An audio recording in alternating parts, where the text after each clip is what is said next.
Okay, we're now joined by the Oregon Ducks. Head coach is Dana Altman. Student athletes tonight, Jordan Bell and Tyler Dorsey. Coach, congratulations on your victory, and we'll turn to you for an opening statement. I'm really happy for the guys. You know, it was a great game. We knew Michigan was a very talented team, and you know, those threes, you know, got them back in there. I thought we had a little cushion there, 5 points, and in 2 possessions, that game changed really quick. But I thought, you know, Tyler got us going the first half and kept us going, and then Jordan, you know, we missed a lot of free throws, 9 for 16, usually spells disaster at this time of year. And fortunately, Jordan cleaned that up and put it in and got us close again, and then Tyler hit a big basket. So really happy for our team. But I've got, you know, a lot of respect for Coach Beeline in Michigan, and you know, I thought it was a great game. Both teams played really hard. At times it wasn't real smooth, but they took away some of the things we wanted to do, and I thought there were a few times we took some of the things that they wanted to do away. So good ball game. Thank you, Coach. Let's go to questions, again, for Coach or any of the student athletes. First question, microphone will go on this side and then to the right. Guys, on your extreme left. Neil Best from Newsday. For Dana, did you consider fouling them again because you had another foul to give on that last play? And also for the coach and the players, could you talk about what you were thinking and doing as Walton's coming down there, you know, for that last shot? Yeah, we were supposed to foul. Dylan Ennis had an opportunity there. I was a little upset that he didn't. Fortunately, the ball didn't go in. But yes, to answer your question, we still had another 2 fouls to give. I think we were at 4, and I knew we had at least 1 to give, you know, and we had the opportunity. Jordan fouled the first time on the free throw. We told him if they had an opportunity to foul, we had a couple to give, and we still had those fouls to give. So yes, we wanted him to foul. Did you all talk about that last play? Yeah, after I fouled him, I didn't know the foul count, and he was like, good. He's like, if you have a chance to do it again, do it again. So I got my guys together, I let them know, only do it, make sure like the guy's not going up for a shot. We don't give him an and 1 or 2 free throws, so yeah. Yeah, definitely. We were supposed to foul, and Dylan didn't end up fouling, and we got fortunate that step back shot came up short. Okay, let's go to our right. Mark Tracy from the New York Times. Jordan, big enough play that Coach even mentioned it in his opening address, that rebound off the missed free throw and then the putback. Can you take us a little through how you kind of got in there to get the ball, and if that's something you in particular practice, or if it's just one of those things? Yeah, we have a play that we practice on. In this case, one of us missed free throws, so we executed it perfectly. I think it was Tyler, Dylan Brooks. He went in and crossed. He caused them to look at him. I just pushed my guy out the way, grabbed the rebound, and went straight up with it. Okay, let's go on the left side toward the back. David Smale, Sports Exchange. Coach, welcome back to Kansas City. How nerve-wracking is a game like that? Neither team led by more than 6. Well, it's you know, it's a competitive ball game. While you're in the game, you know, you don't think about it much. You know, it's just one play. You're getting ready for the next play. You know, there's frustration when you give up an easy basket. Feel pretty good when you execute something and get a good look. But during the game, I don't know, you don't really think of that. But then afterwards, you know, you think of all the little plays that could have happened, and it wears on you pretty good. But no, it was, like I said, it went back and forth. Tyler got us those big buckets right before half to give us a lead. You know, I looked here, you know, we led for about 24 minutes, and they led for about 10, and it was tied for the rest. So it did go back and forth. We couldn't shake them. And like I said, we had the 5-point lead, and I thought, you know, we were pretty good. And then back-to-back threes just really turned the game. In the middle on Coach's right. Henry Bushnell, Yahoo Sports. Coach, what went into the decision to alternate between defenses, between that sort of half-court trap and just the normal half-court man, and how did you decide when to switch between the two?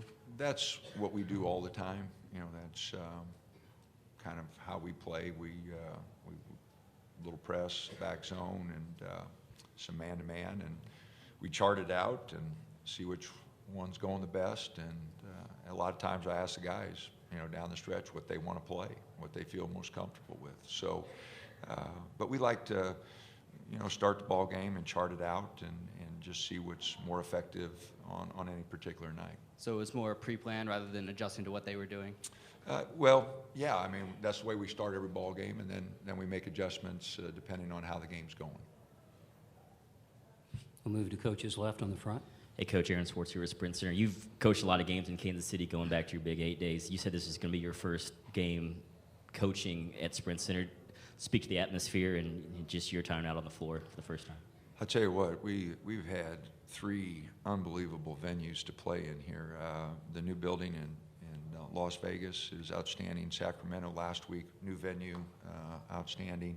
I've watched ball games in here, but never been behind the scenes. But this is a great facility, and we've been treated so well here. The police escorts and everything makes guys feel pretty good, and so people have been great. The facility's great. You know, Kansas City's so experienced at hosting these things that they really set a high standard. They've done a great job.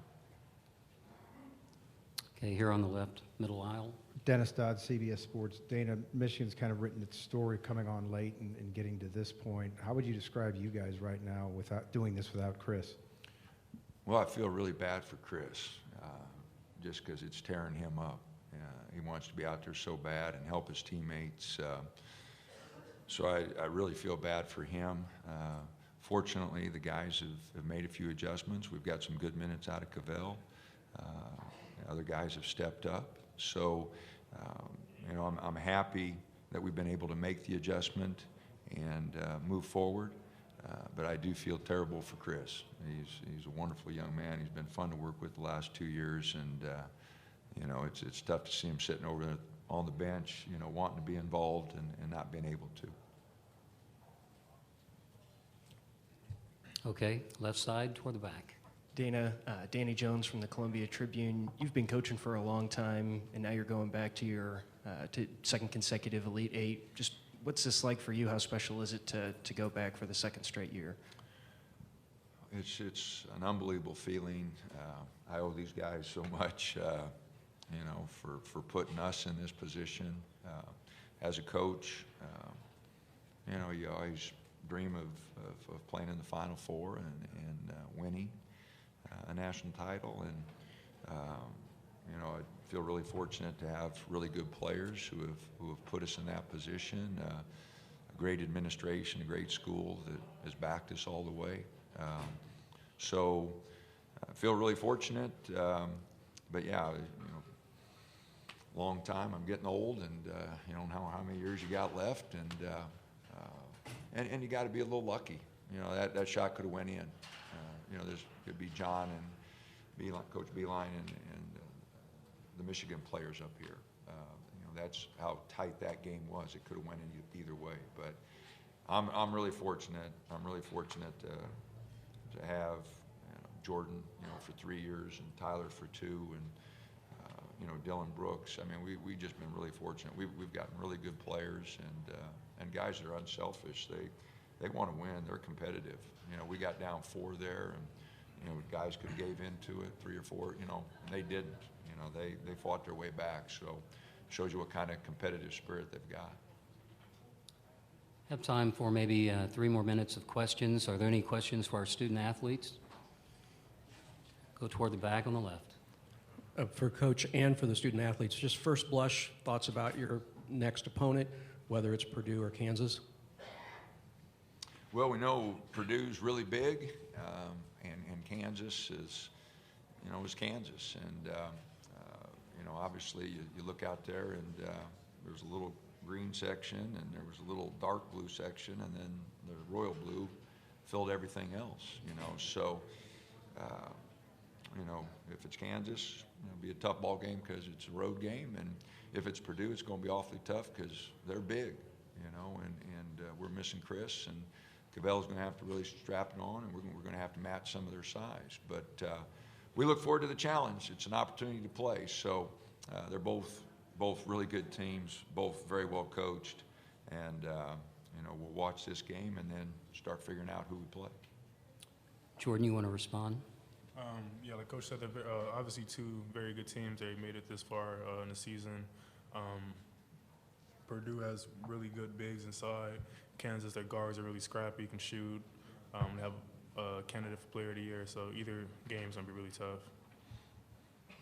Yeah, like he said, Purdue, we know they're big, they're scrappy, and Kansas has great guard play, and both of it's going to be a great matchup, and I'm excited to watch it. And whoever we get, we got to get back and get prepared and focus on whoever wins.